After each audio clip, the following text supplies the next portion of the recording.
now available in paperback and e-readers. Spellbound, A Darker Shade of Black. Get your copy today at your favorite online bookseller. Recently, Martin Scorsese, the filmmaker who made classic, iconic films like Raging Bull and Taxi Driver, stated that Marvel superhero movies are not cinema. And I have to agree with Martin Scorsese here. Your Marvel films are just not cinema. Now, your cinema meets a completely different standard than your superhero movie. And your superhero movie is what we would call a commercial film because its primary goal is to sell lots of tickets at the box office, and its goal is to sell lots of merchandise. It is a commercial product designed to appeal to large audiences, and it is designed to bring lots of people to the theaters on opening weekend. Your superhero movies are commercial products, and most people just don't understand the difference between a commercial film and a cinematic film. But as someone who has studied the entertainment industry for over 25 years and is a screenwriter, I know the difference between writing a cinema film and a superhero commercial movie. Now, your commercial movies are primarily designed, again, to appeal to large audiences, and they are designed to primarily focus on giving you a story that allows you to reach the largest audience possible. They are designed to entertain the audience, and there is no real heavy focus on things as related to quality. Now, your Marvel Cinematic Universe, yes, it is a very entertaining series of movies, but when you look at these films from a cinematic perspective, they really aren't anything special. The special effects in many of the films repeat themselves, many of the stories themselves are repetitive, and many of the characterizations and character development, they did not really evolve and transform in the way that a film does, because a cinematic film, this is a type of film that really it takes art and it's like almost like a great American novel. And when you have a cinematic film, this is a film that is designed to make a statement to the world about the world. It is designed to make a social commentary about the world, and it is about making a commentary about life in the world. Now, when I look at cinematic movies, I think of movies like Sunset Boulevard by Billy Wilder. I think about The Apartment by Billy Wilder. I think about Marty by Paddy Chayefsky. I think about The Godfather and The Godfather Part 2. Those are classic cinema. And there are some films that are in between that are cinema that have had commercial success, like your Rocky and your Star Wars. But all of those films, again, when you take a look at them, what makes those films classic is the fact that you have a director who had a vision, you had a director who had a story where he was making a social commentary, and that social commentary was about the human condition and the things that resonate with every human being out here. For example, when I think about the movie Sunset Boulevard that inspired me to write all about Maryland, your Billy Wilder with Sunset Boulevard was making a powerful commentary about Hollywood and how Hollywood dehumanizes people and the obsession that people, as related to the unethical behavior people will participate in order to get attention. And when you look at the opening scene of Sunset Boulevard with Joe Gillis's dead body floating in the pool of Norma Desmond, it's one of those unique visuals that is iconic. And the reason why it's iconic is because we see how this man lost his life as the result of people's obsession with getting attention and fame, and how they would be willing to do almost anything, like kill someone, just to get 15 seconds more of fame. Because what Norma Desmond did in order to get back in the eyes of the camera just for one last moment was she killed Joe Gillis. But the great tragedy was Joe Gillis finally realized the truth about Hollywood before he died.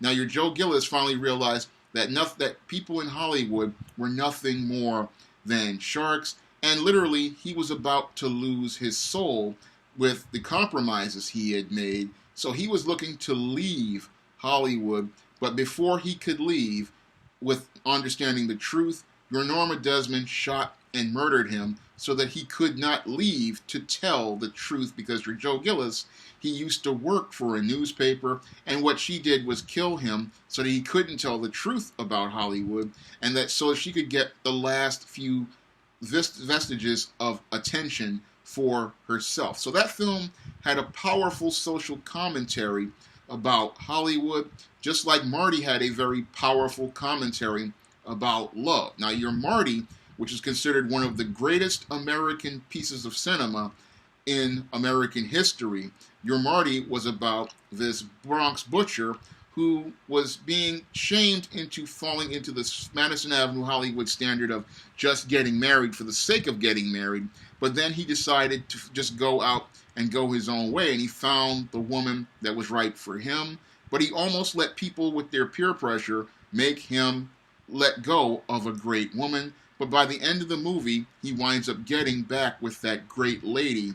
And the film was about this man finding this great love, and he found that great love in a way that he wasn't trying to find love, but it was about him realizing what he had and then pushing past other people's misery so that he could find his own peace and happiness. So that film, it was one of the greatest American love stories, because we have this Ernest Borgnine who is not an attractive man, and we have the woman who is not an attractive woman, but they find each other, and that's one of the most powerful things you could see in a love story. I mean, Marty is one of the great American love stories out there, and again, that was cinema, and the reason why it was cinema, because it didn't give us glamour, it didn't give us glitz, it gave us people, and it told us a story about people, the same way Sunset Boulevard gave us the ugly side of Hollywood, gave us the human side of Hollywood, and showed us the dark humanity that those people had.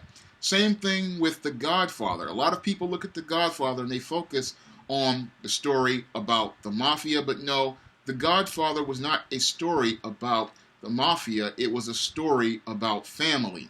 And the whole story was about a man realizing the value and importance of family, and he understood that he would have to make a sacrifice in order to preserve his family. That's what the story of Michael Corleone was all about. This man who wanted to preserve his family, and the whole thing was, it was about a man who didn't want to be a part of the mob, and that he was forced to be a part of the mob because he wanted to save his family. So he didn't want to be here, just like his father didn't want to be there, because his father didn't want him to be there, but he felt he had to be there to protect his family.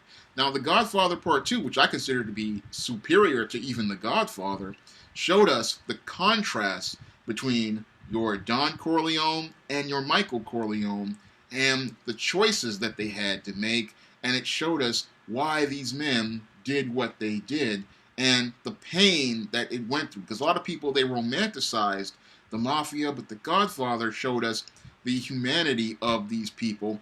And when you look at those films, and you look at the visuals, you look at the camera shots, and you look at the way they frame things, these cinema, it literally is like looking at a work of art. I mean, I've watched classic films, again, like The Apartment, from Billy Wilder, a film that inspired me to write my novel, A Recipe for Success.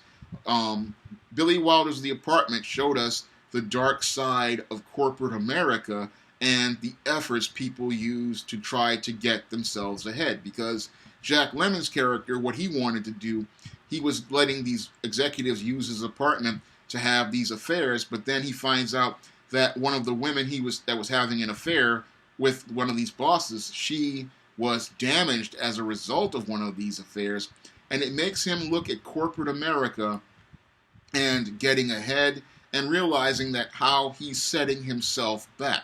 So the apartment, well, if you look at the way that film is shot, you look at the visuals they use, if you look at the lighting, if you look at the tone, and again, if you look at that story that relates to the human condition, there is no comparing this to something like Avengers Endgame or Ant-Man and the Wasp or Iron Man or Captain America. Those are commercial movies, but they do not come to that level of cinema. Because cinema is, again, it's about taking the film medium and using it as an art form, and it's using it to paint a picture to the world and make this powerful social commentary to the world, where you're making this statement to the world about humanity. You're making this statement about the human condition. You're making this statement about human nature. And we are relating to these characters because we see their humanity. I mean, there are great cinematic filmmakers these days, like your Quentin Tarantino. I can say Quentin Tarantino is cinema because when you look at Pulp Fiction and you see how he takes these degenerate, low-life characters and he makes these characters human and he makes them relate to us as people, this is what resonates with you. Because I remember watching Tarantino's Pulp Fiction, and he takes these vignettes of life and with these low-life people and he makes them human. And the camera work where we're seeing these people living and having their lives. This is what cinema is all about. It's about us getting to know these people. Same thing with someone like your Sylvester Stallone with Rocky. Rocky was a piece of cinema because it was about Rocky Balboa, this man who had nothing, and he gets this shot at winning the world at a world heavyweight championship fight, and it's about him getting the start of his life. This means more than the world to him. What he wants to do, he knows that he can't possibly win the fight, but his goal is to show that he can be just as good as Apollo Creed, and he can go out of his way to take Apollo Creed all the way to 15 rounds. That's what I read in Sid Field's screenplay. But when I watched the film myself for the third or fourth time, I started to see, Rocky Balboa. Everybody thought he was a loser, but Sylvester Stallone wanted to show us this was a man, and he wanted to show us the humanity of this man, and he wanted to show us that what made this man a winner was not the fact that he was some guy to win the championship belt. What made him a winner was his attitude about life. He wanted to go 15 rounds with your Apollo Creed. He wanted to show he could be just as much a man as Apollo Creed, and that he could compete on the same level as Apollo Creed, and he could be someone just like everybody else out here. He wanted to show how he could be a man, and it reminded me a lot of Marty Paletti. And another film that reminded me a lot of Marty Paletti from Marty was Tony Manero from Saturday Night Fever. That also was great cinema because with Tony Manero, yes, he was a jerk, but he was a man with dreams. He was a man with desires. He was a man who wanted to accomplish something, and his dancing was the only thing that he had. Nobody valued him as a man, but this was a thing that he felt had value, and he didn't want to see it compromised. And when you watch the final scenes of Saturday Night Fever, it shows you the humanity of Tony Manero. Even though he was a jerk, he was a human being. And that's one of the things that was powerful about that film, was we saw this man's humanity, and we saw this commentary on the human condition, where this young man, who in the 70s, a time of struggle, was trying to find a place for himself, and just like Marty in the 50s, was trying to find a way to become his own man. And I recommend you watch Marty and Saturday Night Fever back to back, and you'll see how one generation of manhood and another generation of manhood clash with each other, and how these both of them are commentaries on how a man works towards becoming a man. So your cinema, again, it takes that story to another level. It makes us see these people and see their humanity, and it makes us connect with them as human beings. And yes, there are these commercial films that fit within that framework, like your Star Wars, like Terminator 2 Judgment Day, like Pulp Fiction. Many of these films, they do fit into that framework, but your Marvel movies, as I see it from a creative standpoint, because I've been writing stories for over 25 years, and when I look at your Marvel movies compared to great American cinema, like Marty, The Godfather, The Apartment, Sunset Boulevard, even films like The Wrestler, it pales in comparison. Your Marvel Cinematic Universe movies, yes, they are entertaining. Yes, they are a major spectacle. And yes, they have these great special effects. But there is no real human story in many of them. Many of the characters are not three-dimensional. Many of them don't really have that great depth. Many of them don't have that great human story. I mean, Iron Man did start to have a bit of a human story in the first movie, but as the movies progressed, we didn't see that humanity evolve into a character transformation arc. And by the time we got to Endgame, the movies became a caricature of themselves. So I understand where Martin Scorsese is coming from, because we don't get that great character transformation arc. I mean, Tony Stark is nowhere near Michael Corleone in Godfather 1 and 2. He is nowhere near Joe Gillis in Sunset Boulevard. He's nowhere near Marty Paletti. He's nowhere near the boxer in Pulp Fiction or Vinny Vega in Pulp Fiction. He's nowhere near the T-800 in Terminator 2, Judgment Day, or Sarah Connor in Judgment Day. I mean, he's nowhere near any of those characters in terms of character transformation arc.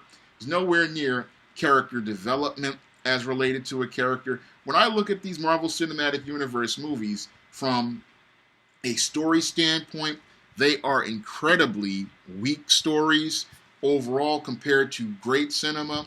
And when I look at the visuals in a Marvel Cinematic Universe movie, they are repetitive, they are bland, they are generic. And when I look at the special effects, they are very repetitive as well.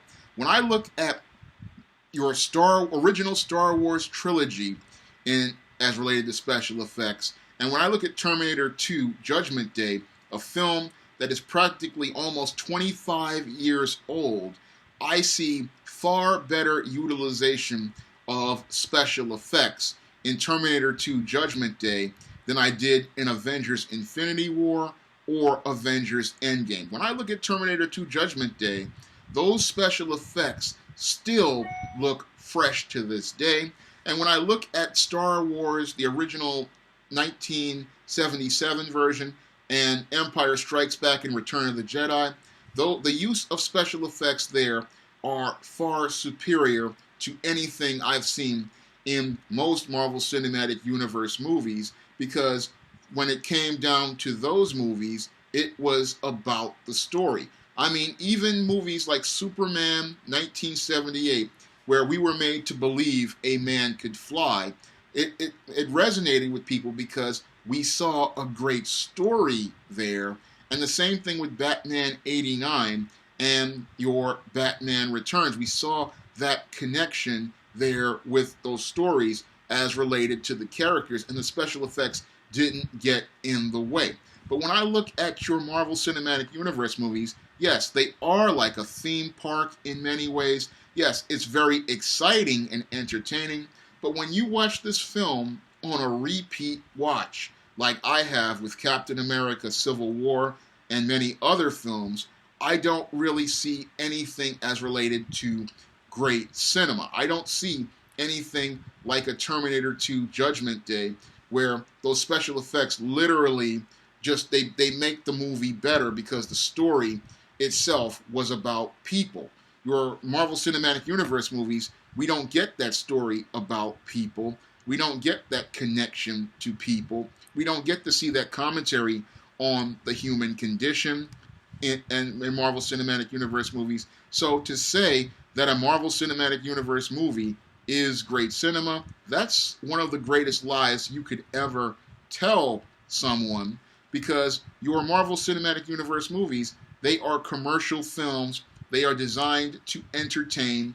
They are designed to have big special effects. They are designed to have big action, but there is no big story as related to the human condition. There is no big social commentary about the state of our world. There is no social commentary about how human beings relate to other human beings and how people treat other human beings. There is nothing there that resonates with all of us on a human level, and that's why your Marvel Cinematic Universe movies are just entertainment, because what makes for great cinema is a powerful story that relates to all of us as human beings, and what makes for great cinema is visuals that are one of a kind and absolutely unique. The shot in Sunset Boulevard where Joe Gillis is floating in the pool in the opening scene of the film is iconic because it was something that resonated with people for generations. Anything in your Marvel Cinematic Universe movies these days has been done about a dozen times, and that's why it doesn't resonate with people for generations. I mean, I can think of, again, those great films I talked about.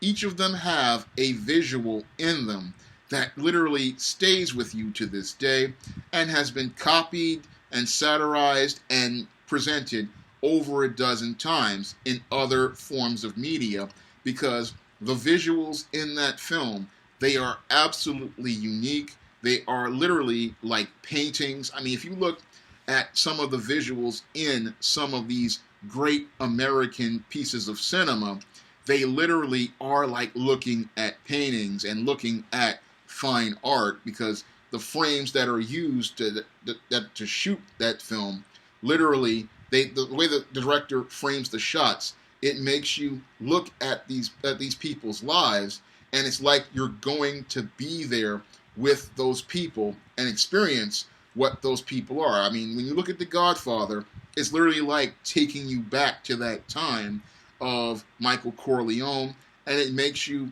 think about that time in his life. And in Godfather Part 2, we see those parallels between the father and the son and the dark tragedy. And these are the things that make these films absolutely great. But your Marvel Cinematic Universe, again, yes, entertainment. That's all it is. Commercial entertainment, like a theme park, but it is not great cinema. Great cinema, again, is really well thought out. I mean, these shots are really, they are one of a kind. They are unique. They are distinct. And when you see those pictures, they tell you this great story that is passed on from generation to generation. If you'd like to pick up some of my SJS Direct publications with great stories, like All About Marilyn, The Temptation of John Haynes, and the Spinsterella Trilogy books, you may do so by clicking the links to Amazon.com in the description box.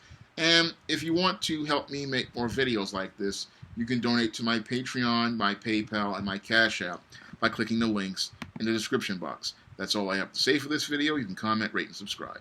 Now available in paperback and e-readers, Spinsterella. Discover the dark side of love in this goth and lovely romance with Spinsterella. Get Spinsterella in paperback and e-readers at your favorite online bookseller today.